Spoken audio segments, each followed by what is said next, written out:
Mike, we're continuing our What I Love About Comics video series that we'll be shooting throughout the year. Mike, tell us another thing you love about comics.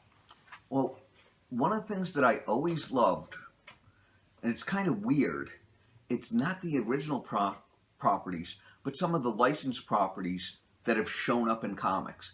In particular, the Marvel licensed properties. I mean, DC did okay with some licensed properties. I mean, the first appearance of He-Man and the Masters of the Universe was in a DC Comics Presents. But Marvel, from the 70s through the 80s in particular, was just bang on when it came to licensed properties. And I'm not talking just the big name properties like Star Wars or even G.I. Joe. I'm talking the little ones. And this is not to take anything away from Star Wars. That was an excellent series. Well, some of it was. Giant Rabbit Bounty Hunters didn't do much for me. Call me crazy. And G.I. Joe was really good for what it was. So was Transformers, for that matter. But what really got my attention was the smaller licensees that Marvel integrated so much into the rest of their universe. Books that people don't even think about or hear of anymore.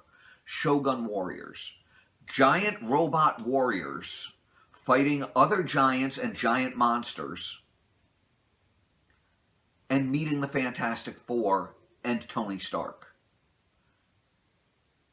Okay, it was definitely part of the universe. Godzilla was coming out at the same time, and he was fighting his own giant robot, who later showed Red Ronin, who later showed up in Avengers. In the meantime, Godzilla's being chased by a SHIELD contingency led by Dum Dum Dugan, and being shrunk with Henry Pym's Pym particles and running around the sewers of New York. It was definitely part of the Marvel Universe. Yes, Godzilla lives.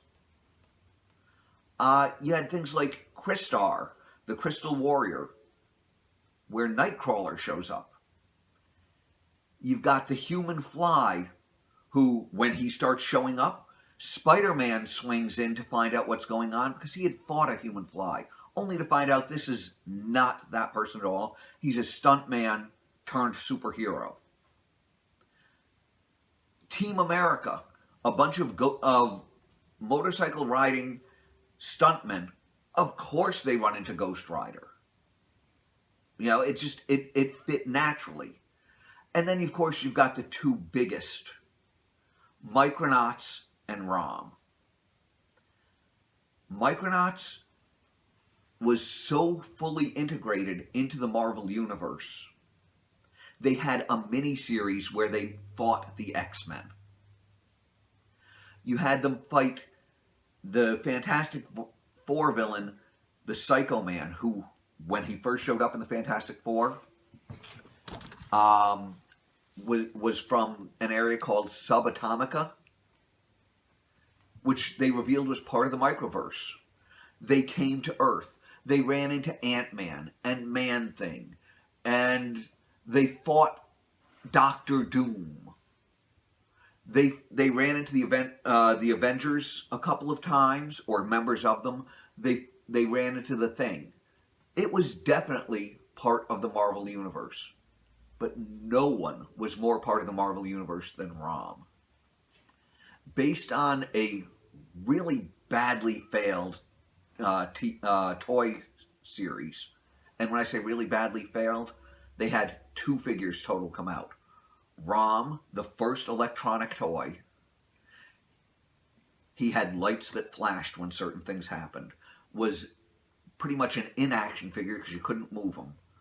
And then the first of his villains, the Hellhounds, who were servitors to his main villains, the Dire Wraiths, a figure that was never produced.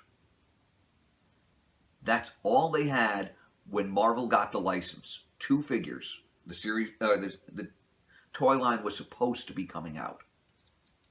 So they knew that they had Dire Wraiths, but they didn't know what they were like.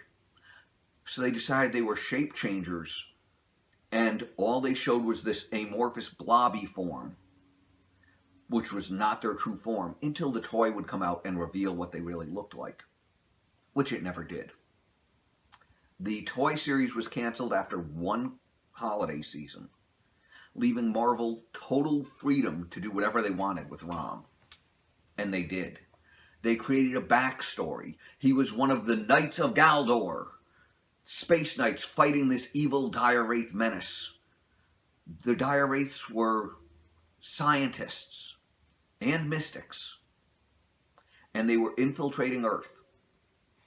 Rom had a supporting cast that included little-known characters like Rick Jones.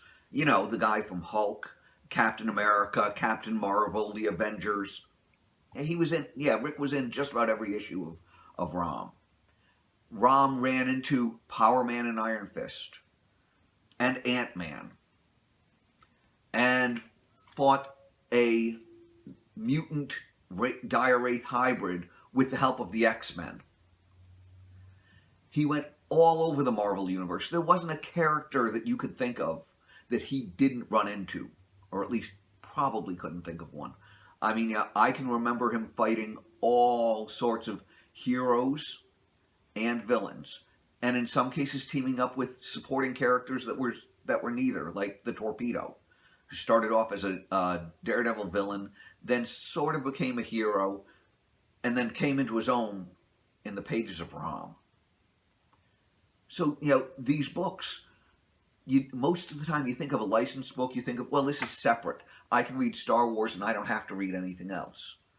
Most of the Marvel books were firmly part of the Marvel Universe, which made it seem more real. And you never knew what was going to happen. Little alien robots, giant robots, monsters. It was all part of the Marvel Universe.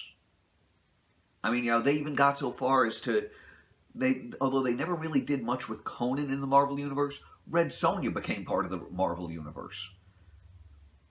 Her main villain, a sorcerer named Kulith Gon, took over the Marvel Universe in issues of Marvel Team Up, where Spider-Man teamed up with Red Sonja reincarnated in Mary Jane Watson to fight him. You can't get much cooler than that. And that's one of the reasons that I really love comics. All right. Thank you, Mike. We'll see you next time.